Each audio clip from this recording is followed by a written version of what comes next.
Understanding the Excel screen. There are several areas of the Excel screen that you need to know about before working with the program. The first area is the title bar. The title bar is located at the top of the screen and displays the name of the workbook, currently open, and the program. The next area on the screen we're going to talk about are the ribbon tabs. Each tab opens a different ribbon, and within each ribbon are a list of groups. Each ribbon is used to organize different functions into groups. This allows for the correct categorization of different Excel formatting functions. You will also want to take note of the Office button located in the upper left corner of the screen. This button gives a list of options that you can use in the program, such as Save, Save As, and Print. In the upper right corner are the window control buttons. The button that looks like a minus sign minimizes the program or workbook, making it an icon on the taskbar at the bottom of the page. The center button allows you to restore the window down if it is a double square, and maximize the window if it's a single square. The third button, or X symbol, is the exit button.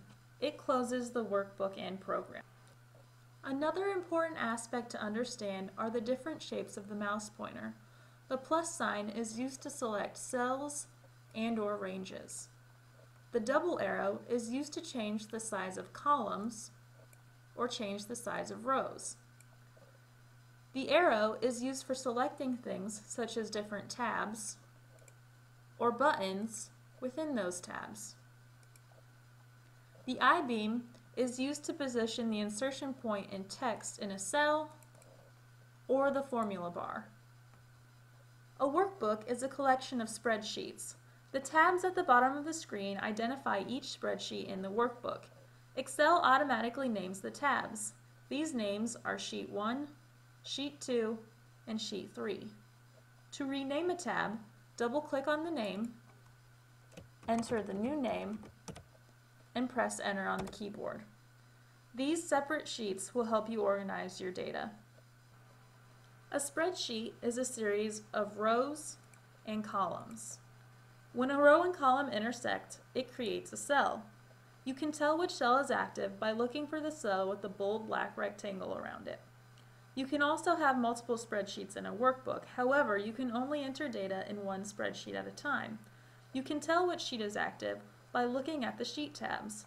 The active tab is in white, and the inactive tabs are in light blue. The vertical scroll bar is located on the right side of the page. This is used to move the Excel spreadsheet up and down. You can move it by clicking and holding and dragging the bar up and down.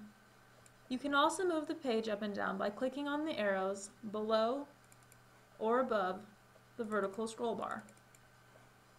The horizontal scroll bar is located at the bottom right side of the page. This is used to move the spreadsheet to the left and right. You can move it by clicking and holding and dragging the bar. You can also move the page to the left and right by clicking on the arrows to the right or the left of the horizontal scroll bar. A spreadsheet is made up of a series of rows and columns.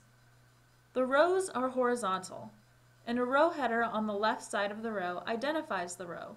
The identifier is always a number. Columns are vertical. A column header is located at the top of each column. Column headers are always a letter. The intersection of the two is called a cell. There are 256 columns and 65,536 rows in a spreadsheet. A cell is a rectangular area where you can type data.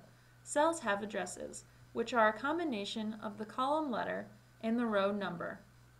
For example, on this screen, the cell address for the cell selected is A1. You can select multiple cells on the spreadsheet, but you can only type in one cell at a time. The cell with the black border around it is called the active cell. If you select multiple cells on the spreadsheet, they are highlighted in blue, and the active cell will remain white.